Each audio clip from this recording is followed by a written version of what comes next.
What's going on, 49er faithful, 49er fam, 49er gang? This is your boy Niner Gang Podcast back in the building. So definitely hit that like button, hit that subscribe button, turn on the post notifications so I can keep you up to date on any and everything San Francisco 49ers. With that being said, let's get right on into it, man. This is it. This is the game of the year for the San Francisco fucking 49ers. And I want Mandy Shavers. What's going on, bro? You're always in the building. Appreciate you, man. This is the game that we need to win. A lot of people out there, a lot of content creators out there will tell you this is not a must win and it's not a big deal. I flat out disagree. And I'll tell you exactly why in the video. But at the end of the day, you have to understand the history that we've had with Kansas City since Kyle and John have gotten here. So here's the thing. We ain't never beat them. Beat them a couple times in preseason. Preseason don't count. We played the Chiefs a total of 4 times. We've lost to them all 4 times. And 2 of those L's have come in the Super Bowl. So Patrick Mahomes has now only beaten the 49ers and the Eagles in the Super Bowl. He's never beaten another team. He played the Bucs. They took that L. They gave Brady that one. But it is what it is. He's consistently hoisting Lombardi trophies while we are consistently, unfortunately, going home empty-handed. And I don't like it. I hate shit. I hate it with a fucking passion. I don't like it one bit. I wish that was not the case, but unfortunately, it seems to be. So, definitely going to go over some things here. But once again, this game is a must-win. I will tell you a complete must-win for the team, the fans, the head coach, the whole organization. Now, I know what people will say. You're exaggerating. It's not that serious. Yes, it is. You must conquer the unconquerable. You must slay the dragon. Whatever metaphor you want to use, this must be done, period. The main reason for the morale of the team. With this win right here can send us on a crazy win streak and provide us a huge confidence boost to know that Mahomes, Reed, and Spags are human and do lose games.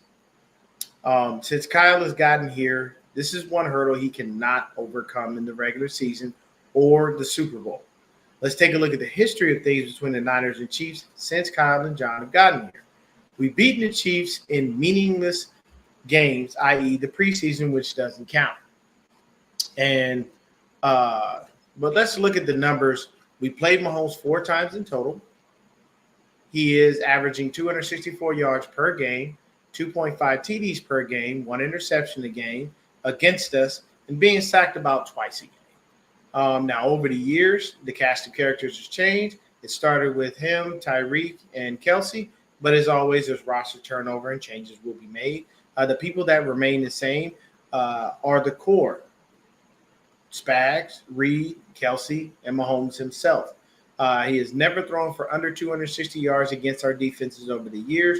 3 out of the 4 times we faced him, Jimmy G was the quarterback, and we all know how that worked out. So the first time Jimmy thought he was a running back with the spin move and tore his ACL and was out for the season. The next time we see them is in the Super Bowl in a playoff season where we didn't trust Jimmy at all until the biggest game of his career, and we all know how that went. Then in 2022, we take another L, and the last time we saw them was just over 8 months ago, hoisting a 3rd Lombardi trophy in the last 5 years. So I compiled the rushing numbers for the rushing numbers as well, and that totaled up to about 530 yards for the Niners, which equates to 132 yards per game, 448 yards for the Chiefs, which is about 112 per game. So we got them in the run game for sure by at least 20 yards per game. We have allowed a total of 9 sacks on RQBs between Jimmy and Brock, which means they have about 2 sacks per game. Now, so far this season, he doesn't look good. And I'll tell you exactly why. The Chiefs are currently 5-0, but his numbers are very pedestrian. Currently, he has a 69.4% completion percentage, 1,235 yards, 6 touchdowns, and 6 interceptions, and has been sacked 9 times. That is Pat Mahomes. While Purdy has a 65% completion percentage, 1,629 yards, and 9 TDs and 4 interceptions, and has been sacked 12 times. So far this year, Purdy, based off numbers, is the better QB. Both defenses are solid. I like the 49ers defense more, obviously. We have a way better run game than they do. Mason has more yards than the Chiefs combined with 609 yards on the year, averaging 5.3 yards per carry. While the Chiefs have a total of 589 yards as a team, their leading rusher is a familiar face in Kareem Hunt, and he is averaging 4.2 yards per carry. Our run defense has been pretty solid the last few weeks, so stopping an older, slightly slower Hunt shouldn't be a problem. When you look at receiving, they have 5 guys over 100 yards for the season, and the only 2 that have more than 200 are Kelsey and Rasheen Rice. Rice is out for the rest of the season, and Kelsey has not been himself as of late. He hasn't even seen the end zone this year, which is uncharacteristic for him, especially 5 games into the season. The only active guy with touchdowns is Worthy with 2, and Juju Smith-Schuster with 1, and that says a lot. Pacheco is currently out for 6 to 8 weeks with a fibula injury. So based off some of the offensive weapons missing, this should be an easier game. Let me see here. Just a moment. All right. And let's see what we got here. Sorry, I lost my place a little bit. There we go. The only active guy with the TDs is Worthy. We read that part. And now I know that people will say you beat them when they weren't at their full strength. So what? We aren't at full strength either. Missing CMC, Greenlaw, and Hufanga. What's going on, Jet? Let's see. So while they have key people missing, we do too. For the Niners, and let me see here. I'm losing. I have lost like a very, very massive amount of what I was stating. So give me just a brief moment. Let me take a look and see here, because I had a lot more information than that. So I'm trying to pull it up. But give me just a moment while this does load, because I feel like there are some things that are missing in my notes here. I had a lot more than that. Let's see. Yeah, so this is definitely not what I was looking for. Give me just a moment, guys. Sorry about this. For some reason, this is not loading up the way I wanted it to. Give me just a second. Let's see what we got here.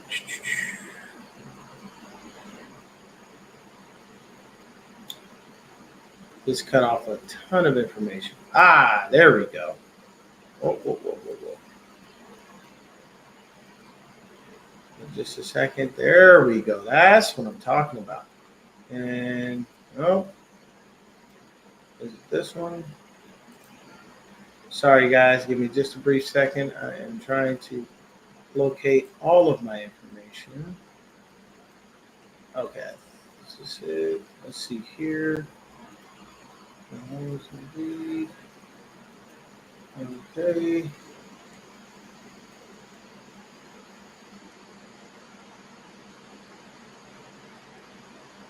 All right, so I've lost like a ridiculous amount of my information. Why that is, I don't know. But that's what happens when you use new systems. Either way, period, point blank, what I'm talking about specifically with this game is very simple. It's a situation where we lost to this dude 4 times in a row. We haven't found a way to beat him. We cannot leave the game up to the refs. Period, point blank, you can never do that when it comes to the Kansas City Chiefs, because we all know the refs are on their side. And I know what Chiefs people will say, oh, you can't always say that. No, we can, because there's too much evidence out there on the internet showing how the refs are on your side, showing how you guys get favorable calls, showing how you guys will have defensive pass interference and never get called, showing how you'll get PI when you're on offense when there was no actual PI. And you cannot leave the game to the refs ever when you're playing the Kansas City Chiefs because you know it's going to go in their favor. They're going to favor Mahomes. Mahomes is the face of the NFL. He is the media darling. He is the guy that comes out and everyone falls in love with. And the unfortunate problem with that for us is we wind up getting screwed in those moments. We don't wind up having the luxury of being able to beat Patrick Mahomes fair and square. There's always something that happens, whether it be an injury or whether it be him just coming in and kicking our ass. One of the two. You know what I mean? You can never know what happens. So, as I did state, you have the numbers there this year.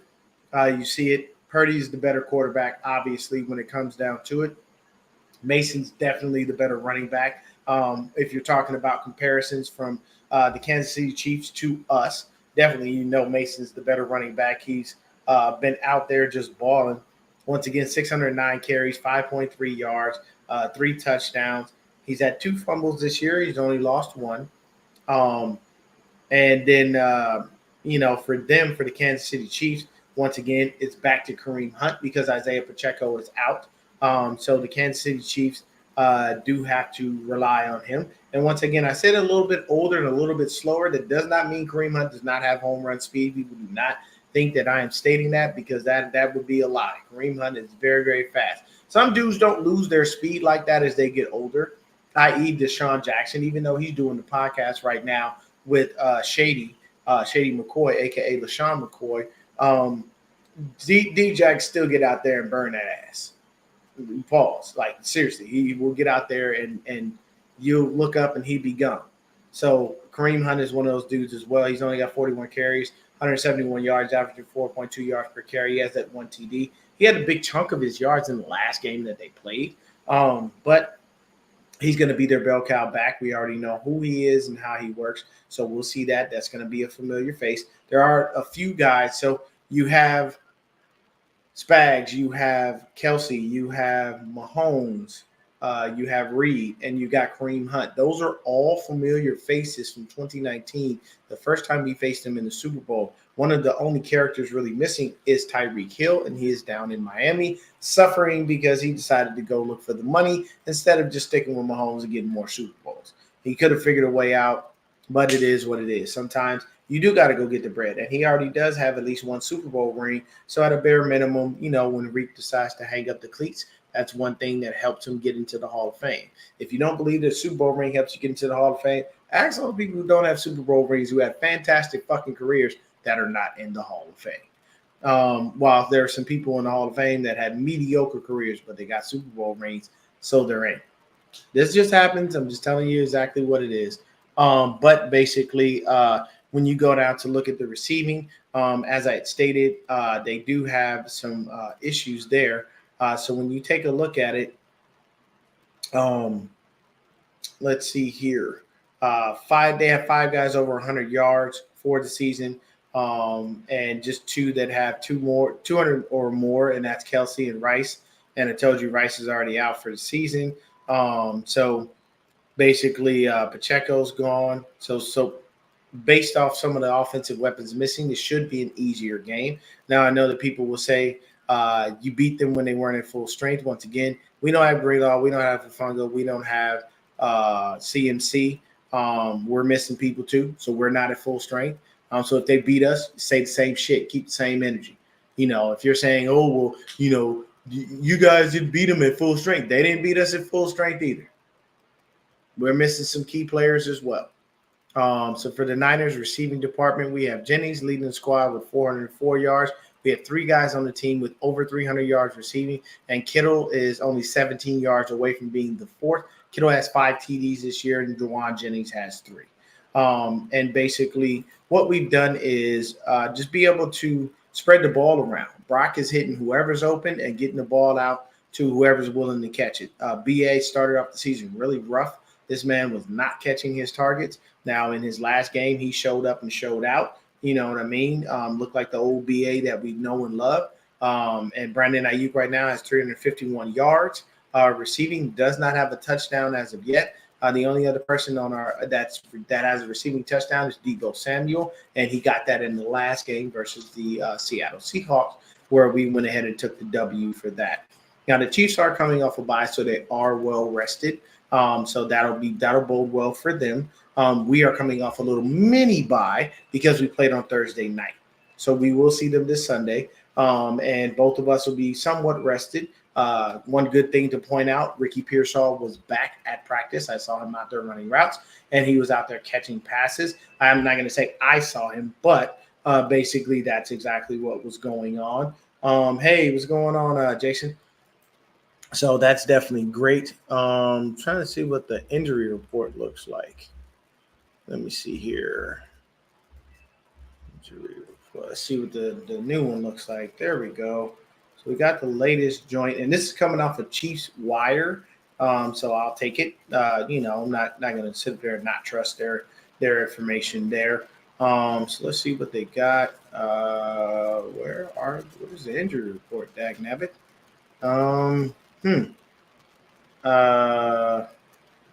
So we see. You tell me there's an injury report, and then you have nothing.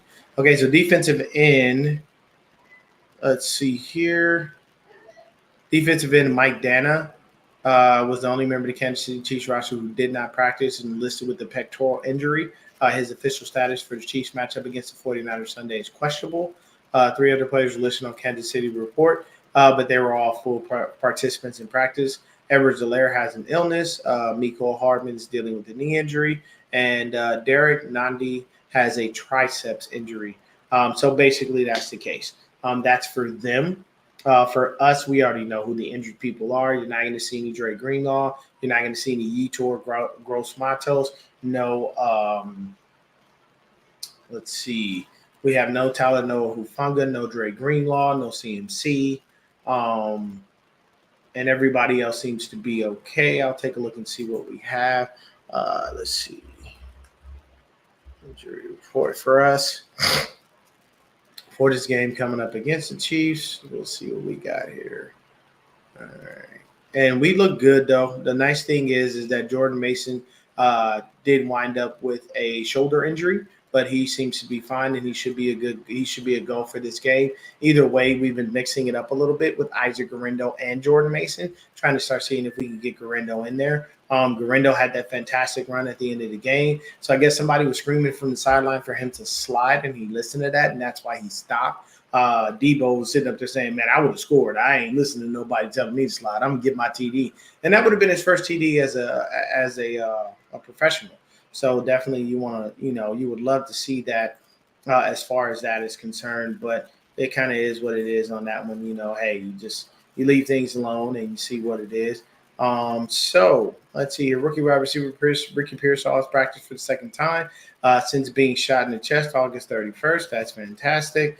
Once again, Jordan Mason, who suffered an AC joint sprain in last week's win over the Seattle Seahawks, was limited in practice on Wednesday. However, his inclusion on Monday and Wednesday's practice bodes well for his chances to be available this weekend. Deebo Samuel is managing a wrist injury, while Malik Mustafa is dealing with an ankle issue. Both players were limited Wednesday. Jake Moody or Matthew Wright are gone. We basically have a third guy that we signed on the practice squad just in case Matthew Wright cannot go. So they're trying to hold out hope that he can. If not, we'll call up the kicker that we signed and we'll bring him up from the practice squad and make him active. But limited in practice were Jordan Elliott with a calf, Darrell Luter Jr. with a pelvis injury, of course, Jordan Mason with the shoulder, Mustafa with the ankle, and Deebo with the wrist. Full participation in practice was DFF. Shout out to my man, 49er Media. He loves him some DFF. And he had a calf injury. Ricky Pearsall was practicing full, and Mooney Ward was practicing full as well. So that's pretty much good for us as far as the injury report is concerned. But this basically is a situation where when you look at us from an offensive standpoint, we're doing better than them. Like our offense is running on all cylinders. We're looking better than them on the pass game and the rush game. That's everything that we need. As far as the 49ers go on sacks, we have 16. And for them on defense, they currently have 9.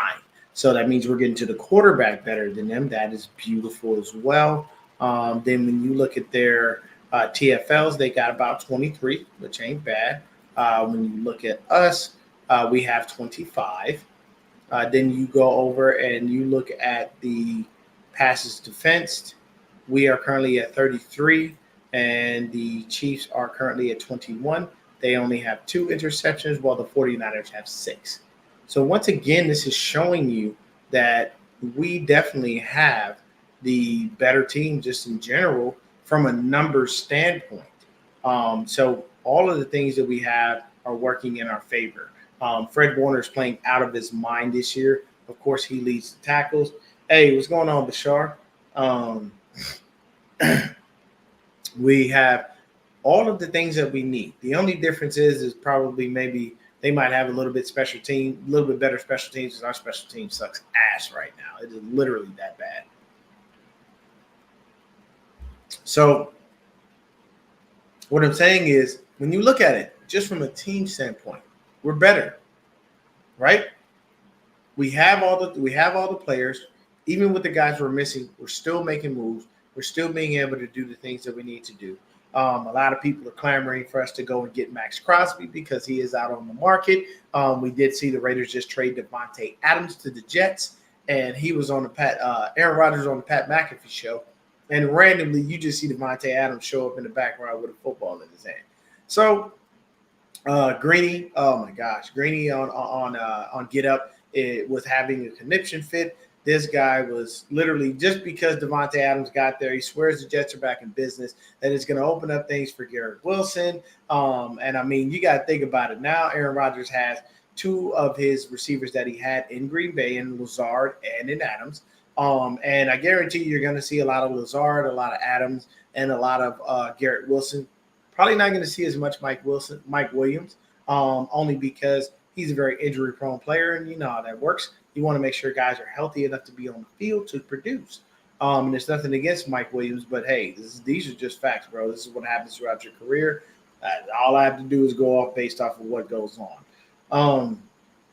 So basically, Aaron Rodgers was right there, and he's happy with that. I don't believe that honestly just automatically turns the Jets into a contender, because that offense was struggling before, and he had viable receivers then. He has a viable running back, and they still couldn't get shit done. Feel bad for Robert Saleh for the way they let him go. Didn't even give him a chance to say goodbye to his team. And Saleh's a very well-respected dude. You know what I'm saying? He enamors himself with the team, and he ingrains himself and ingratiates himself in the team, so the players love him and respect him. And it's very unfair for you to walk into his office, say, hey, you're fired, and have security escort him out. And he can't even talk to his players. Like Woody Johnson, like what's stuck in your craw so bad? You thought you had Aaron Rodgers and everything works out. How about you talk to Aaron Rodgers? Because at the end of the day, we can blame coaches all we want, but players got to make plays. Just as much as I like to blame Kyle Shanahan, sometimes, hey, players just didn't make plays. And unfortunately, as a head coach, you take the brunt of all that frustration. And as a quarterback, you take the brunt of all that frustration, win or lose. So you get praise and you get yelled at. So it's one and the same. But basically, it's just a situation where we have to win this game. I want us to win this game so bad, because I feel like this is going to be that moment where we say, we beat them. We finally fucking did it. We got them. There's nobody out there that can fuck with us at this point. Once you conquer a team like that and you get that W, whether we win by 1 or we win by fucking 50, when you beat a team that consistently wins, that has taken 2 Super Bowls from you, that just consistently kicks your ass in the regular season, when you actually get over that hump, the confidence boost from a mental standpoint is something that cannot be erased. And I know a lot of people will downplay it, but once again, You got to think about this from a player standpoint. As a player, I have no aspirations of going into a game and knowing I'm gonna fucking lose, or feeling like, damn, we just cannot get this team. We can't beat them. Why? What is the problem? What are the things that are happening that are stopping us? Is it the refs? Is it penalties? Is it us not being disciplined? Why do we consistently fail whenever this team comes around? I'm from LA, as y'all know. There used to be a Pop Warner team when I was little named the Demos. The Demos logo was the old Patriots logo. That was the joint they had. And one of my boys played for the Demos. His name was Major Cobb. Shout out my guy, Major. I don't know where he is now, but definitely he was a disgusting running back. I'm talking super solid. Major will run your ass over. And I'm not playing. Major knew everything. This dude played both sides of the field. He was that damn good. But as a running back, that motherfucker was unstoppable. But when people played the Demos, you would literally see the other side of the field with their heads hanging down. I would literally hear other kids going, well, we're just out here to play today. I'm not even going to try. We know we're going to lose. Now, that is not the mindset you want to go into with the game. But when this team just consistently just stays undefeated and keeps winning the fucking championships every year, it's kind of hard not to feel that way.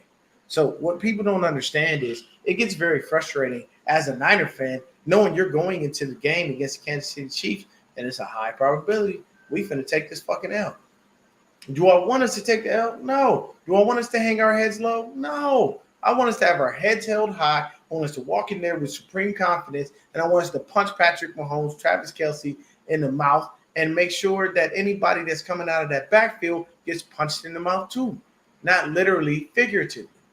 But at the end of the day, what you want to do is you want to look at the key players, and you got to focus in on those guys. You got to focus in on Mahomes. We got to be better about stopping these mobile quarterbacks because we normally have that as an issue whenever we play a team that has a mobile quarterback. And Mahomes has gotten us for a couple yards here and there. We have to be mindful of Travis Kelce and wherever the fuck he is. Now, mind you, the Taylor Swift effect is worn off. The man has come back to reality, and I love every second of it. I've seen Travis Kelce doing better in commercials than he has on the fucking field. Just going to let you know. When it comes down to the receivers right now, just as I had stated before, they barely got dudes over 100 yards. And the guys that they have, the receivers, you got Travis Kelce. He's a tight end. You got Xavier Worthy. He's a wide receiver. Juju Smith-Schuster. And then the other guy that's closest is Noah Gray. Everybody else, they're non-existent. Majority and the bulk of Mahomes' yards are coming from those few guys that I named. We've got Demo. We got Bernardo Green. We'll be giving him more time. Thank God over Yidam because Yidam is a fucking liability. Mooney Ward will be playing. He'll be fully healthy. I know he'll want his revenge from not being able to get it in previous years or in the Super Bowl. And he left out the best. Creed Humphreys is there. But at the end of the day, okay, let me see what Jason says here. Give me just a second here. Jason said, I don't completely agree as they just going to point to their Super Bowl wins, but I get – okay. Yeah, so, I mean, I understand that. They can point to the Super Bowl wins, and Super Bowl wins are more significant than anything, whether it be regular season or playoffs. But at the end of the day, this for us as 49er fans, for us as the organization, for the head coaches, for the players, this win over the Chiefs would solidify a moment in time for us where we can say we got those fuckers. And if you go into the Super Bowl, I know it's always hard to beat a team twice. We got to play the Rams twice. We got to play the Cardinals twice. We got to play the damn Seahawks twice. We beat the Seahawks. We lost to the Rams and we lost to the Cardinals. We play them twice every single fucking year. So it's not that hard to beat a team twice. But the one thing you need is the mental stability and the confidence boost to be able to get over the fucking hump when it comes to teams you cannot beat. And that is the key for us. We want to make sure that we are consistently giving everything we have. When it comes over to the Chiefs defense, I'm not really scared of anything. Um, I'm looking through and I'm trying to see who it is. And the only guy with 3 sacks is the obvious dude, Chris Jones. Everybody else, half a sack, 1.5. Like nobody's out there doing anything crazy. And I mean, then you could say the same thing for us as far as the Niners, but we do have dudes who have double-digit sacks. Leonard Floyd's got 2. Malik Collins has 2.5. Kevin Givens has 3.5. Sam Okwuonu has 2. Nick Bosa has 3. So we have guys that have multiple numbers when it comes to the sacks. Fred Warner with his 2 interceptions, flat out disgusting. Nick Bosa literally has an interception. You know what I mean? Renardo Green, another one DB who has an interception. Then you got DFF. He's got his interception off the tip drill from Demo in that one game. So there's a variety of things that we have that we have over the Chiefs. Now, with the Chiefs, the one thing you can understand is it's going to be Steve Spagnuolo. He knows Kyle Shanahan. And this year so far, it's looked like defenses have figured him out. We are currently 3-3. And in the games that we lost, it just looked like they already knew what the fuck we were going to do. And Kyle just said, all right, I'm going to keep running the same plays. It's going to work eventually. And in those losses, no, the fuck it didn't. When we got beat by the Vikings, Brian Flores literally just uncorked a defensive mastermind plan to be able to get us to take that L. You know what I'm saying? So, hey, what's going on, Beto? So these are things that we have to take into account. I don't want us walking into the game being too overconfident, but at the same time, just based off of a number standpoint, we're the better fucking team. And we should, go into this game and kick the shit out of the fucking Chiefs. You know what I'm saying? We should beat the brakes off of these motherfuckers without no questions and without any problems. I want us to be able to go in, and knock them out, man. I'm tired of losing to the fucking Kansas City Chiefs. We're at home. So I need the faithful to show the fuck up. I need the faithful to be loud. I need them to be rowdy. I need them to be telling the Chiefs fans they can fuck off and eat a dick. You know what I'm saying? Like, be the fans that we know we can be. You know what I'm saying? And that's the key. Look, I'm going to put this up right here because I want y'all to remember something right here. You see this word, Uso or Us, brother. That's family right there. Jason is part Samoan, okay? We have a bunch of Samoans that are fucking fans. We can't disappoint the bloodline, people. Roman Reigns, Solo, Jimmy and Jay, Tama Tonga, Loa, Jacob Fatu. These are Bailey. These are all 49er fucking fans in the WWE. We can't keep disappointing our people. We got viable fans all over the fucking world. And we got viable fans that are celebrities. We got to go in and get this W. Just for the sake of us, we got to go in and punch them in the mouth, man. I just want to win over the Chiefs. I don't give a fuck how it happens. Whether we win off a last-minute field goal or we win by just kicking their teeth down their throat. We need to go in there and play 4 quarters of football, play both halves on offense and defense, and get in there and make it happen. Tommy, what's up, you fuckface? But I want us to go in there and understand the severity of winning this game. Don't let other content creators get you with downplaying this game and the significance that it has on the trajectory of our season. Don't let other content creators tell you, oh, don't worry about it. It's not that big of a deal. If we go and we lose, we lose. It's whatever. Let me explain something to you. A lot of content creators are fucking complacent. They're okay. They don't mind taking L's. I hate taking a loss. And I don't like losing to the Chiefs of all fucking teams. I can't stand the Chiefs. I hate them with a passion. Do they win? Yes. Do they always win fair? No. This is obvious. Shit's been put out there. These motherfuckers have holding calls and hanging out their ass, but they get to the Super Bowl and have no holding calls. Not suspect to anybody. That's a crock of shit. But I am not going to be the person that says, I'm okay with us just taking another L to the Chiefs. No, we need this win. This win puts our fans on a whole nother level. This win shuts up a lot of people saying we can't do it. It shuts up the thing in our own minds and in our own brain that says this is a team that's going to continually get us. We can't win. Every time we go into a Super Bowl versus them, might as well just call it a fucking loss because that's what happens. Like, we need to overcome that. And that's the smart thing to do. Beat into your players' heads, Kyle, John, Nick. Go in there and tell them.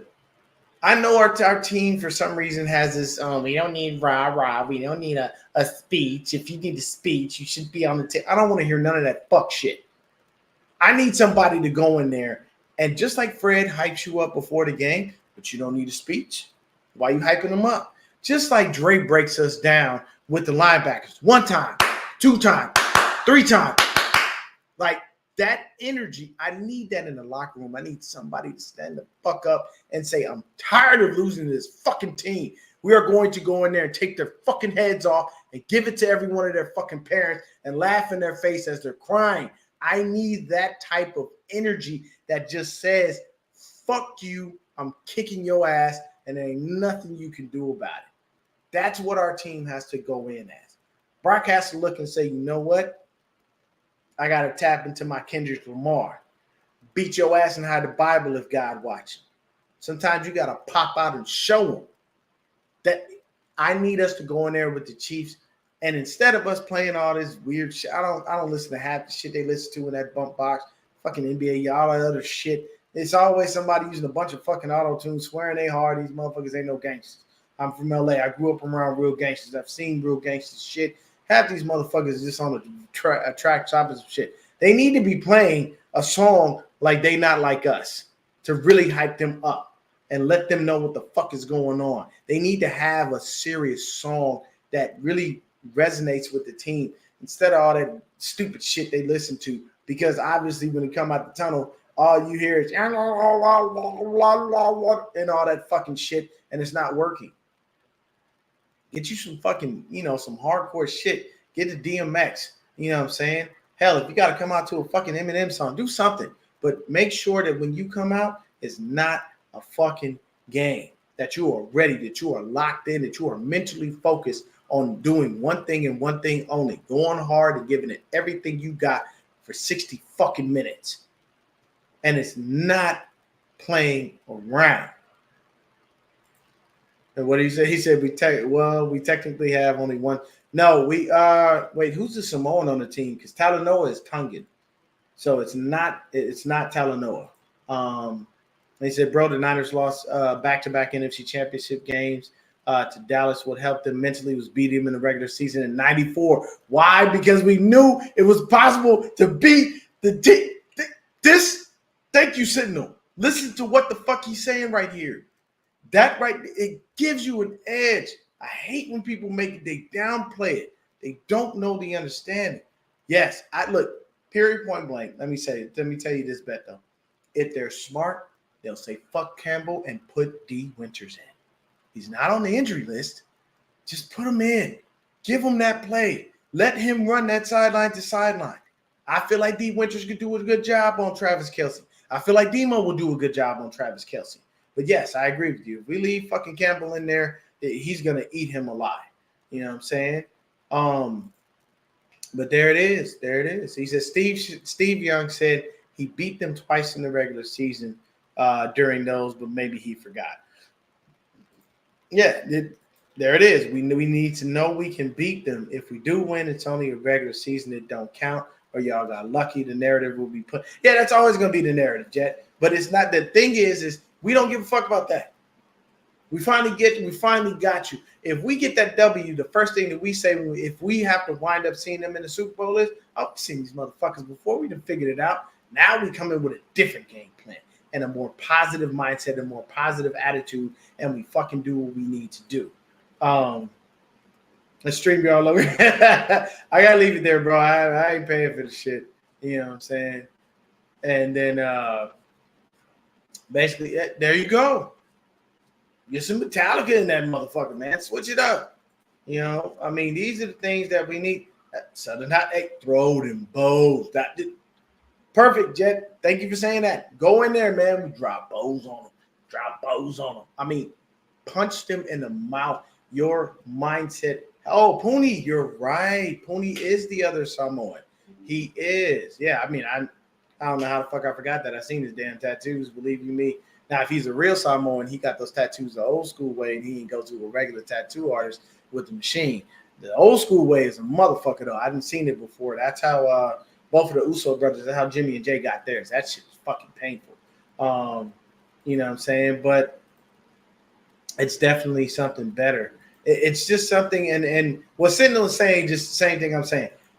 Play a song that hypes you up, that will make you want to run through a wall. There it is.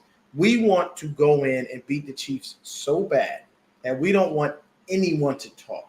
I don't want any Chiefs fans saying a fucking thing to me. I don't care if they come at me and tell me, oh, well, we beat y'all in the Super Bowl. That's what matters more.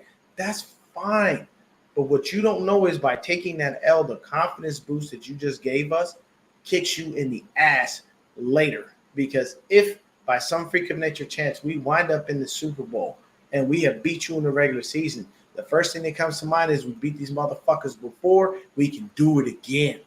And we cannot and will not take another L in the Super Bowl. Kyle Shanahan has to say to himself, if I get back to the Super Bowl, I don't care what I don't care if I got to magically fucking suit up. I got to go out there and play myself so I don't lose another one. Because I can tell you with all certainty, everybody knows I'm not a Kyle Shanahan fan because he keeps taking L's. But what I can tell you is he lose another fucking Super Bowl, he need to go. Is he going to go? No, because Jay York loves his dirty draws and Kyle can do no wrong. As long as he keep lining his pockets and keep people in the stands, because a good 75% of our fans are casual fans and all they care about is being relevant and they don't give a fuck about greatness or a Super Bowl win.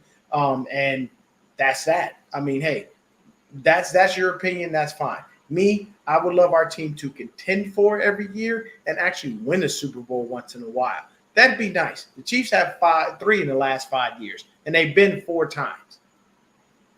So I would like that to flip around and be us. We have the team. We have the players. There's no reason we can't do that. But this game Sunday is such a must-win for our morale and for fans that there is no way that if we take the L in this game, we have that mindset going into the rest of the season.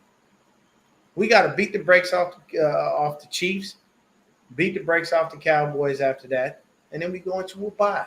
We rest up. Because coming out of that bye, you could see a Dre Greenlaw. You could see a Talanoa Hufanga. You could see a Christian McCaffrey signing. So that's just more power for us coming back. Better guys getting healthier, guys getting better. I don't anticipate any of the guys that are out that were limited in practice won't play on Sunday, but we have to be sure about things. So for me personally, this game is a must-win. You have no options. I need Brock to go out there and be Brock. I need Jordan to go out there and be Jordan. I need Garindo to run the ball. I need us to run the ball down their throat. We don't have to throw the ball a billion fucking times, Kyle. If we do throw the ball, love to see some third and Juwan action. Love to see some Debo action. Love to see BA get off in their ass. You know what I'm saying? Pause, no diddy. I'd love to see our defense come in there and just make Mahomes' life a living hell. Hit him and hit him as hard as you possibly can without getting penalized. And on top of that, we need to be able to stop their receivers. Shut Travis Kelce down. With no Rasheed Rice, you can focus on him just a little bit more. I don't believe Mecole Hardman is going to be too much of a factor. I don't believe Xavier Worthy is going to be too much of a factor. We can shut the other tight end down with a lot of our backups. That's not a big issue. Kareem Hunt, just be careful. Don't let him get past you because he's gone. If he does, Clyde Edwards-Helaire, no one gives a fuck about him. Like we have everything we need to win this game. Every single fucking thing. We just need to put it all together, make sure that it works, and we need to be able to stop Spags and his consistent rotation of his defensive line because he's always like that. It's just a consistent way to be able to do it. Oh, yeah, there you go with the shark tooth style. There you go. Yep. And then, it just, generating revenue. And I'm sorry, I got to say this with the mention of Jerry Jones. This tells you why some people like to have a certain type of media in their room. Why? Look at what Jerry did. He got mad at that dude on the radio show saying, I'll get somebody else in here to ask me more favorable questions. If your team sucks, you need to be asked the question why the fuck they suck. If you got the brakes beat off of you, you need to be asked the question, why'd your team get the brakes beat off of them? You are the GM and the owner of the Dallas Cowboys, and you have not had a Super Bowl just as long as we have not had a Super Bowl. So explain to me why in the fuck you are void and you are exempt from being asked hard questions by your media team, even if you own the fucking radio show. You can't just walk in there and get a bunch of softball questions. People have to wonder why the fuck the team is not doing well. If you're losing, you're losing. And if they're asking you why you're losing, you're going to have to be able to answer those questions.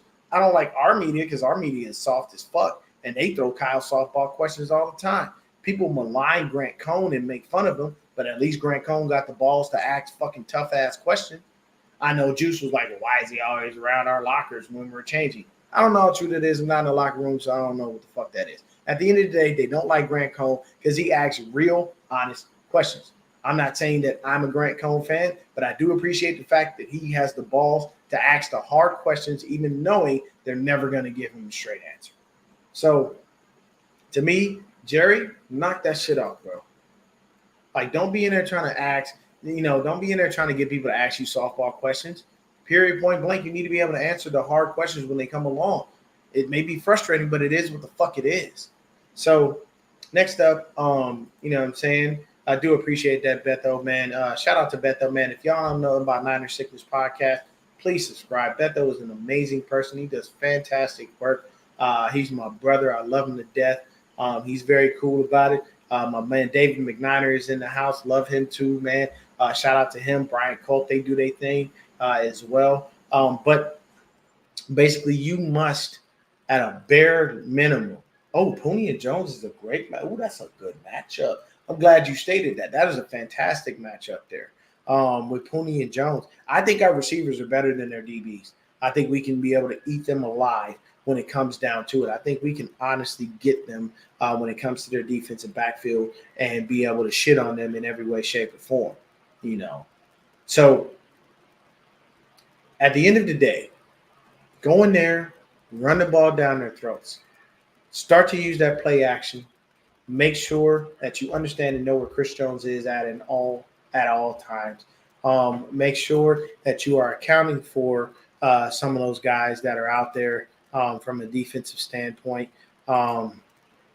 As far as for them, make sure you know where Nick Bolton is. He's a damn good linebacker.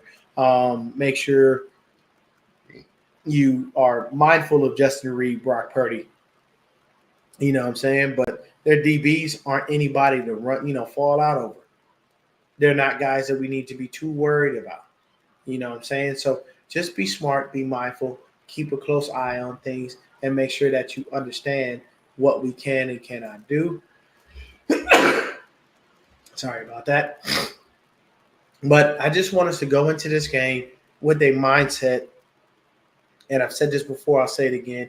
You guys know me. Put your foot on their throat, watch their face turn blue, and watch the life go from their eyes. I don't care if we are up by 50. Score again. Force them into submission. Beat them down so bad they don't ever want to come back to Santa Clara. And they don't want to make the Super Bowl because they feel like, fuck, if we got to face these guys, we're screwed. You must force them into submission. You must put your opponent in a position where they tap out. There's I quit matches in the WWE. You want these motherfuckers to say I quit. If you are someone who has brothers and you have brothers that are older than you, or you were the older brother, you used to mess with your little brother, put him in a full Nelson and make him say uncle. Make these motherfuckers say uncle. Make them cry. Make them want to just rethink playing football after this game. Hit them hard, hit them early, hit them often. We have the better team clearly from a statistical standpoint. There is no reason we should lose. I just told y'all Patrick Mahomes' numbers. That man has 1,235 yards, 6 TDs, and 6 interceptions. Every time he throw an interception, he throw a touchdown. Brock is better than that. Brock has better stats. So we should go into this game with the utmost confidence. 1,629 yards, 9 TDs, 4 interceptions. These are the things that we go into the game with. We go in with Brock. We go in with Jordan. We go in with Juwan. We go in with Debo. We go in with Kittle. We go in with BA. That right there is enough. The offensive line is more than solid. Dominic Pooney's been playing great. Now we all know Colton McKivitz is a fucking liability, and we know Jake Brendel is a liability at some point too. But if they can just hold on, give Brock enough time, and we can figure out how to combat Steve Spagnuolo's defense, we can win. I know we can win. But for anybody out there stating that this is not a must-win, I'm going to respectfully and disrespectfully disagree. If you think this isn't a must-win, you're out of your fucking mind.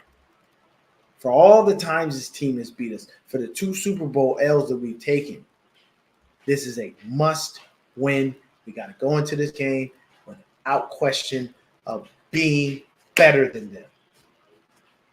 Shut Patrick Mahomes down. Beat up Kermit the Frog. And beat up Travis Kelce. The Taylor Swift effect has worn off.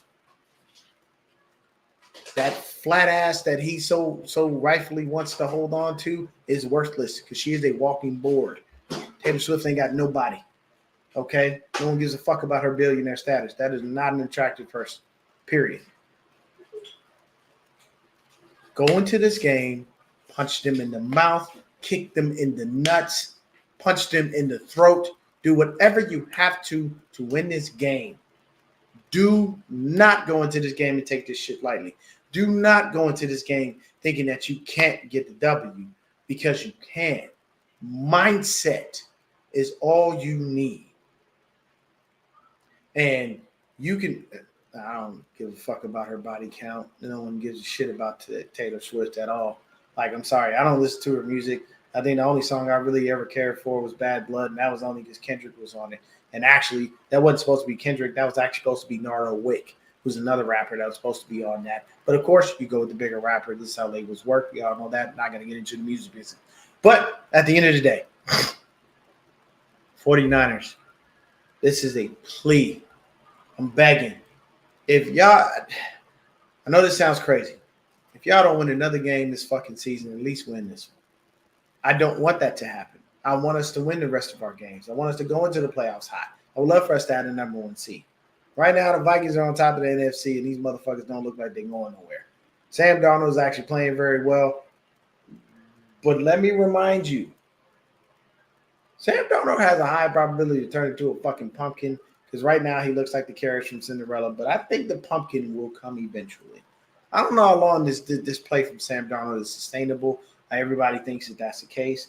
But yes, this win will get us back in stride. Thank you, Eric Lawson. I appreciate that. So, hey, I'm going to get out of here, man. Tell a friend to tell a friend to tell another friend. Please make sure you hit the like and subscribe button. Share the video. And if you're out there, anywhere you are, make sure that you have other Niner fans in your back pocket. Let them know we need this fucking W. Tell them if you're going to the game, be ready. Be riled up. I don't give a fuck how hot it is. Don't take your ass inside. Stay out there. Sweat it out. You lose a couple pounds even if you're looking to knock off some weight. Be stronger. Be better. Make sure that you go into this game and you give it all you got as a fan. And for the team, give it all you got as a player. Give us everything. Do not think twice. Go out there, punch them in the mouth. Be ready for the game. Mentally psych yourself up. Whatever you listen to, put it on. Me, my favorite guy is DMX. So I tell you right now, off his first album is Dark and Hell is Hot. If I was going in before this game, I would play a song called Niggas Done Started Something.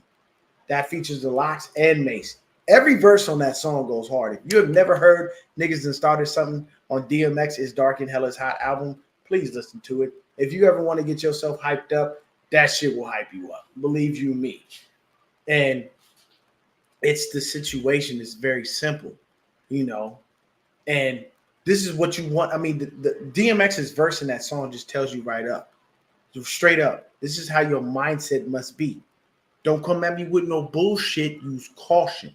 Because when I wet shit, I dead shit like abortion for bigger portion of extortion and racketeering.